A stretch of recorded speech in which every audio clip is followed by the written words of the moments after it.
My name is Michael Roy Turney, and I'm making this video as a follow-up in reference to some documents that I couldn't find on other videos I've tried to produce. Also to show you what my current situation is and to explain to you things that most Americans do not know, which has to do with representative government and our right to file petitions for redress of grievances, which is in the First Amendment, and how important it was in the past to be able to have a federal district court not completely controlled by Washington elected few and their political garbage that we all know has been sold out, and they take money from anywhere in the world. If Satan had a P.O. box or a banking account, some of these people in there would actually take that money and sell our souls, not their own. So anyway, in short, most people do not know, though we've changed over the years, our Superior Court judges for our state courts here and justice of the peace basically are political people that we have to approve or disapprove of now for the Superior Court judges. And the JPs, I guess, continue to run for office. That establishes and maintains our representative type government till we can, if these people are bad, we can get rid of them. However, your federal district courts are appointments by lifetime, and they are actually very political. Chief Justice Berger wrote in some of his stuff that he put down in writing was that this was the hot spot for corruption, and that has actually come true. It's a living existence, and why, if you wish to approach to protect your constitutional rights, the district court is not the place to go any longer. We've had the executive branch and the legislative branch divide that particular branch amongst them, and it really just keeps us away from the secret government that we now live under, to where there's some areas you can't approach. And in my case, just about anything I asked for, the FBI has denied, and they continue to do so. Even something as simple as my medical records from the Bureau of Prison, which would have been helpful because they had 7 years of that in order to reestablish medical care. Again, county jail is just the same. Let me show you some of these documents, which would include, I wanted to show you the birth certificate of Alyssa and how she became with my last name, as well as I want to show you the plea agreement that was initially entered into, and this is the letter that the federal prosecutor wrote me as I demanded, as to what he would recommend to the judge, in which he changed the story. So you read it, and if you think that somehow is not what you would understand as you read that the agreement that was made, that he decided to change and ended up with Susan Bolton, federal district judge, with the option of either 5 or 10 years, and she gave the max. And that is the max under the law. That is also the max under the agreement, supposedly. So, a first-time offender, and then, of course, banned me from being housed in the state of Arizona, which helped a great deal for the Phoenix PD officers to turn my family and coach Sarah to change her story. Let me show you these documents.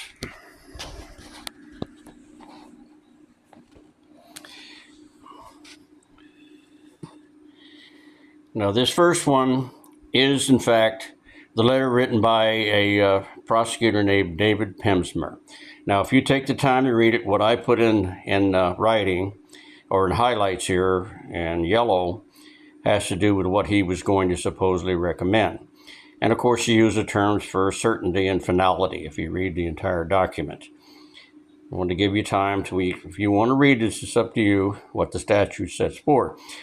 Of course, that's his bait and a switch, and then he changed his recommendation with equated display and dramatics in order to get the judge to do what she was going to do anyway, regardless of what he had to say.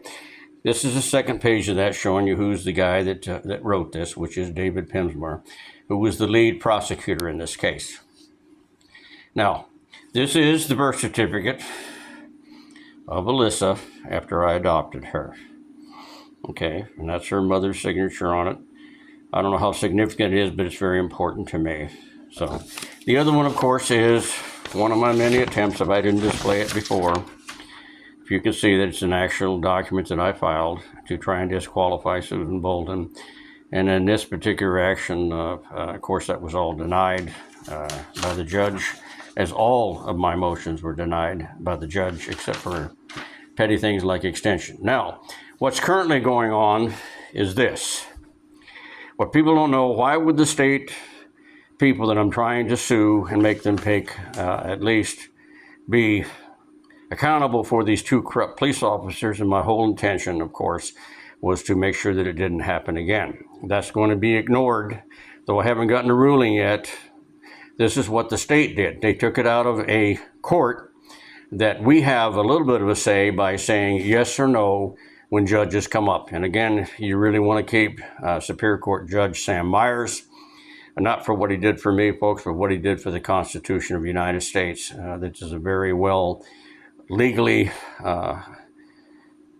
knowledgeable man that understands the law. And obviously he ruled appropriately because this was a sham. This was literally put on in order to punish me. They didn't care one way or another whether they won. They didn't need to because they got away with the punishment. As Phoenix PD wanted, and apparently Maricopa County, whether Rachel Mitchell wanted to pursue this. She had plenty of time after she took office, because this is a high-profile case, to have gone forth and told Vince Imbardino, look, we need to stop this. There's no way we can win this unless we can, of course, do it through character assassination, which, folks, that is not the way you want to get a conviction for murder. That's going to put a lot of innocent people who lead a life that might be controversial, such as mine. All right, so this motion will be, in fact, in front of one of the same judges who declared my last one against the Maricopa County Sheriff's Office as frivolous. And with the threats came with it to put me on a list of banning me, whatever it is, of filing frivolous lawsuits, some kind of 3-strike thing. Can't find what actually the ruling is. But it says that I can no longer go before the federal district court in order to attempt to correct any violations of my constitutional rights, or anybody, really, and I've done that for years. Now, this is my response that I have sent to the judge, and I wanted you to read this because this is the crucial cases. And the federal district judge, Bronovich, should not be even here in this case either, because she's followed the pattern of Susan R. Bolton, and the cases are listed in here if you want to look them up yourself.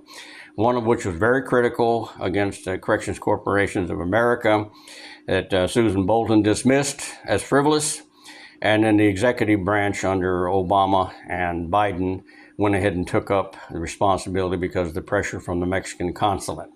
And they actually did correct all of the things I brought forth to the federal district court that were violating my rights, because I was being punished under the 8th Amendment, denied due process under the 5th, and really good representation, legal representation, competence, because the judge refused to replace my public defender. So, I mean, all of this was just unbelievable to me, because I've been so successful up till 2001 when Susan Bolton took the stand, which the judges are supposed to consider that to keep credibility of the court and the bench that they sit on. And of course, with a lifetime appointment, there's no one to answer to except appellant in court, and most of those are rarely overturned. And the U.S. Supreme Court only takes the issues that literally are politically allowed. Let me show you the first page of this. It's 7 pages long.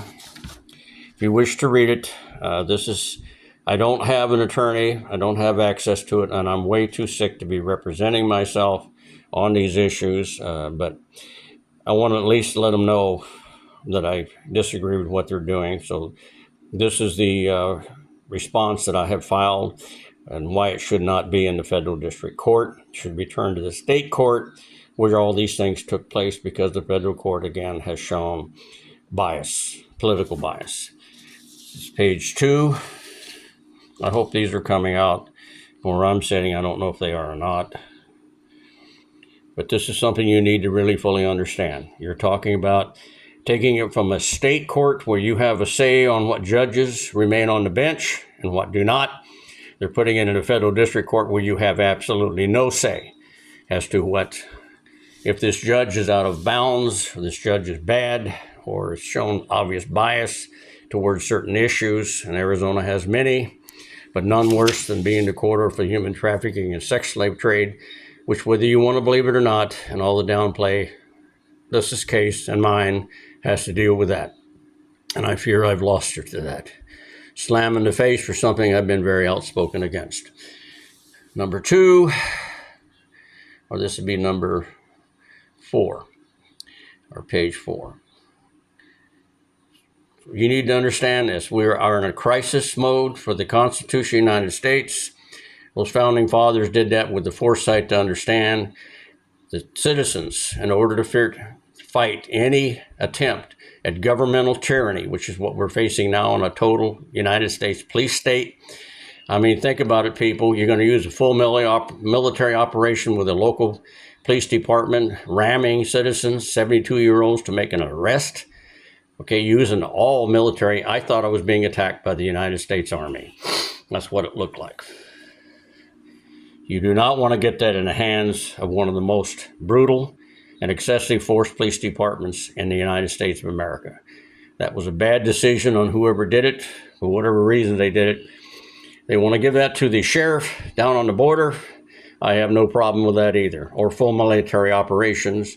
And we need to support whoever wants to put in an emergency executive order, like President Trump tried to do, which is the starting of his misery, because nobody messes with the Arizona border. Out of 48, there is only one who has or is the quarter for human trafficking and sex slave trade. Not something you want to add to the list of the Grand Canyon or beautiful sunshine or beautiful weather. And it's no longer a farming community that I grew up in. Let me show you the last page, which just basically lists the people who are in fact defending this. And they're just lawyers, but then to me, a lawyer should be just the same as anyone else who takes an oath to protect and preserve the United States Constitution. But to sit back and let this form of tyranny exist to suppress someone who's simply looking to try and make sure it doesn't happen again. There will be no money. And of course, my daughter said something that I'm writing a book, which I'm going to try and focus on now. According to the producers, or whatever they call themselves, people that I've talked to about publishing as the other publishers, is that the first-time books, even if it's a bestseller, does not bring that kind of money in. And in most cases, I'll be lucky if I recover the money that I spend paying them in order to publish this thing. So I don't want to be a part of anything to make money from the tragedy of my daughter. Although I hold a meek hope that she's still alive, the reality of that becomes more remote each day, because my own governments, the city, Maricopa County, state of Arizona, and the federal government through the FBI are refusing to listen to my story or even take a complaint against the Phoenix PD for excessive force and brutality, at least for the military operation committed on a public street against a veteran, ramming his vehicle. It's insane. It should not happen in the United States of America that it did. Thank you very much. I hope this enlightened you somewhat. If you read these documents, I only produce these now. I'm waiting for the dismissals from the court.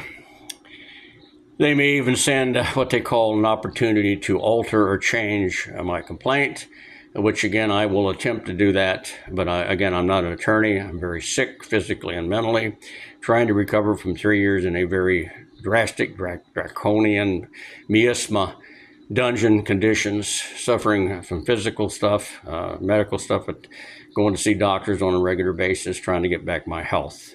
The mental thing of being in a cage 24/7 for 3 years is something I don't know that's ever going to recover. Shouldn't happen in the United States. And believe me, folks, $500,000 cash bond is a denial of bond for almost, who knows, 98% of the Americans today. It's really a way to get around our right to bail. And in this case, being a property owner at the time that they did this, a resident for this for a long time period, that I should have been granted at least to file a reasonable bail so that I could maintain outside at my age for the medical care that I needed. But that was all denied because that was part of the punishment that the Phoenix PD was seeking, and Maricopa County's Adele Allister decided to go along with, and Rachel Mitchell decided to ignore, which is a shame. If this is the kind of people that you really want to supposedly represent you, you're making a big mistake. I don't care about what political party they belong to. The United States of America is the greatest country because of its people. Our politicians are destroying it. They're selling it out to anybody who's got the damn money. And that's just not what this country is about. So I don't know how we're going to do it. I really don't expect to remain freedom much longer, and or I could be eliminated, because that has been and has been the tradition. Anybody with a message, including President Donald Trump, in reference to emergency executive orders to do something about the Arizona border and maybe address the human trafficking tragedy in this country that goes on in this state. Sure, it goes on all over in the other states, but this is not. This is the only state named with the world reputation of being the corridor for human trafficking and sex slave trade. And the Phoenix PD with their phony, gee, we just busted a whole bunch of human traffickers. Folks, I've seen those. Most of those are just female officers with a lot of money they're spending, half-dressed, naked, trying to solicit men. Finding various people in here who are taking little girls and turn them into prostitutes and what have you, which is a local thing that occurs throughout the world and throughout here. But the human trafficking thing, the people making these snuff films, these people making these sick things with our children, is not being addressed by the Phoenix Police Department. That is a lie. And they just disbanded this unit for missing persons or cold cases. Let me tell you something. I wrote a 6-page letter in 2015 or 16, I can't remember. And after that 6-page letter to ABC and the chief of police, Yarnell at the time, officers William Anderson and Stuart Summershoe were removed from this case. And according to Sarah, Summershoe was reduced down to patrol.